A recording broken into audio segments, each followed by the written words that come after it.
एक बार की बात है। एक बहुत बड़े राज्य का राजा अपने घोड़े पर बैठकर जंगल से होता हुआ अपने राज्य जा रहा था।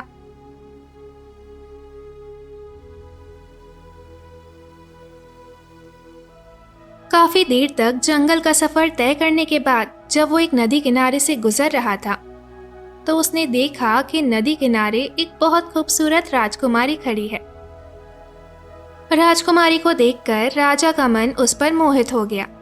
राजा अपने घोड़े से उतरकर उस राजकुमारी के पास जाता है और उससे कहता है, अरे वाह, कौन हो तुम राजकुमारी? मैंने आज से पहले तुम्हारे जैसी इतनी सुंदर राजकुमारी कभी नहीं देखी। महाराज, मैं इस नदी की रानी हूँ और इसी नदी में रहती हूँ। तुम बहुत खूबसूरत हो नदी की रानी, तुम्हारी सुंदरता ने मन मोह लिया है। अगर तुम बुरा न मानो तो मैं तुमसे एक बात कहना चाहता हूँ। हाँ बोलिए ना महाराज, इसमें बुरा मानने वाली कौन सी बात है? रानी, क्या तुम मुझसे विवाह करोगी? मैं तुम्हें बहुत खुश रखूंगा। वो नदी की रानी कुछ देर सोचती है और फिर राजा से कहती है, महाराज, आपके इस प्रश्न का जवाब मैं कल दूंगी। अभी मेरे जाने का समय हो गया है। इतना बोलकर वो जल की रानी वापस नदी में चली जाती है। फिर थोड़ी देर बाद वो राजा भी अपने घोड़े पर बैठकर अपने राज्य की ओर लौट जाता है। महल जाकर फिर वह राजा सुबह होने का बेसब्री से इंतजार करता है। सुबह होने के बाद फिर वो राजा अपने घोड़े पर बैठकर उस नदी की तरफ चल देता है जहां पर कल उसे वो जल की रानी मिली थी।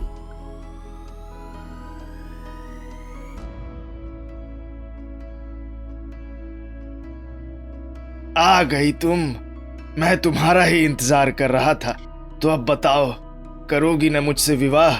देखो जल की रानी, तुम मुझसे विवाह करने के लिए मना मत करना, वरना मैं ये सह नहीं पाऊंगा। अरे, ये आप क्या बोल रहे हैं महाराज? मैं ठीक ही बोल रहा हूँ नदी की रानी। तो अब बताओ, क्या सोचा है तुमने? करोगी ना मुझसे विवाह? महाराज, मैं आपसे विवाह करने के लिए तैयार तो हूँ, परंतु मेरी एक शर्त है। अगर आप मेरी शर्त को मानने के लिए तैयार हैं तो मैं आपसे विवाह करने के लिए तैयार हूँ। हाँ बोलो जल की रानी, मैं तुम्हारी हर शर्त मानने के लिए तैयार हूँ। बताओ क्या शर्त है तुम्हारी? तो सुनिए महाराज, मेरी शर्त ये है कि आप मुझसे कोई प्रश्न नहीं करेंगे, मैं चाहे कुछ भी करूं। अगर आपने मुझसे कोई प्रश्न किया तो मैं आपको उस प्रश्न का उत्तर देकर हमेशा के लिए छोड़कर चली जाऊंगी। बस ये छोटी सी शर्त? ठीक है, मैं कभी भी तुमसे कोई प्रश्न नहीं करूंगा। राजा मोहन रॉय ने जल की रानी की शर्त स्वीकार कर ली और उसे यह वचन दे दिया कि वह उससे कभी कोई प्रश्न नहीं करेगा। उसके बाद वे दोनों शादी कर लेते हैं। धीरे धीरे समय बीतता जाता है। शादी के 1 साल बाद वो जल की रानी एक सुंदर पुत्र को जन्म देती है। बधाई हो महाराज, आप पिता बन गए हैं। महारानी ने एक सुंदर पुत्र को जन्म दिया है। क्या तुम सच बोल रही हो दासी? ये लो तुम्हारे इस शुभ समाचार का इनाम। वो राजा उस दासी को कुछ स्वर्ण मुद्राएं दे देता है कि तभी वहां पर एक बूढ़ी अम्मा आती है और महाराज से कहती है, महाराज की जय हो। महाराज, गजब हो गया। क्या हुआ माँ जी, आप इतनी घबराई हुई क्यों हैं? हमारा राजकुमार तो सुरक्षित है ना, उसे तो कुछ नहीं हुआ। घबराने की तो बात है महाराज, अभी तक तो राजकुमार सुरक्षित थे, परंतु मुझे लगता है अब उनके प्राण संकट में हैं। परंतु क्यों माँ जी? राजकुमार तो हमारे महल में बिल्कुल सुरक्षित हैं। यहाँ पर उन्हें कौन हानि पहुँचा सकता है? महाराज, राजकुमार महल में तो सुरक्षित हैं, परंतु महल के बाहर नहीं। महारानी जी राजकुमार को लेकर नदी की तरफ गई हैं। तुम ये क्या कह रही हो माँ जी? मैं बिल्कुल ठीक बोल रही हूँ महाराज, और महारानी जी ने किसी को भी उनके पीछे आने से मना किया है। आप जल्दी उनके पीछे जाइए महाराज, वरना कहीं देर ना हो जाए। राजा ये सुनकर दंग रह जाता है और उसी समय उस नदी की तरफ चल देता है जिस नदी की तरफ महारानी अपने पुत्र को लेकर गई थी। जब राजा नदी के पास पहुंच जाता है तो देखता है कि महारानी उनके पुत्र को नदी में बहाने जा रही है और कुछ ही देर में रानी ने राजकुमार को नदी में बहा दिया। ये देखकर महाराज के पैरों के तले से जमीन खिसक जाती है, परंतु महाराज रानी से कुछ कह ना सके, क्योंकि यदि राजा रानी से कोई प्रश्न पूछता तो रानी उसे हमेशा के लिए छोड़कर चली जाती। ऐसे ही कुछ दिन बीत जाते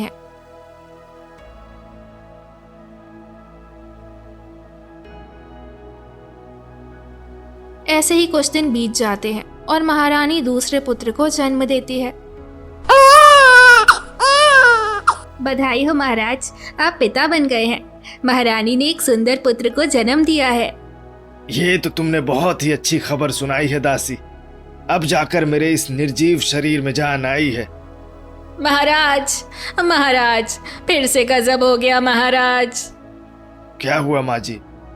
महाराज, महारानी जी फिर से अपने पुत्र को लेकर उसी नदी की तरफ गई हैं, जिस नदी की तरफ वह पहले गई थी। क्या? नहीं, ऐसा नहीं हो सकता। कहीं महारानी अपने पहले पुत्र की तरह इस पुत्र को तो नदी में नहीं बहा देंगी? नहीं, ऐसा नहीं हो सकता। मैं ऐसा नहीं होने दूंगा। मैं अभी जाकर महारानी को रोकता हूँ। राजा उसी समय वहां से उसी नदी की तरफ चल देता है जिस नदी में रानी ने अपने पहले पुत्र को बहाया था। रानी राजकुमार को उस नदी में बहाने ही वाली थी कि वहां पर राजा आ जाता है और कहता है, रुक जाओ महारानी, तुम ऐसा नहीं कर सकती। पहले ही तुमने मेरे एक पुत्र को मुझसे छीन लिया है, लेकिन अब मैं मेरे दूसरे पुत्र को नहीं मरने दूंगा। महाराज, शायद आप भूल रहे हैं कि आपने मुझे वचन दिया है कि आप मुझसे कोई भी प्रश्न नहीं पूछेंगे। आपको याद है ना, अगर आपने मुझसे कोई भी प्रश्न किया तो मैं आपको हमेशा के लिए छोड़कर चली जाऊंगी। हाँ महारानी, मुझे याद है, परंतु मैं मेरे सामने पुत्रों की हत्या नहीं देख सकता।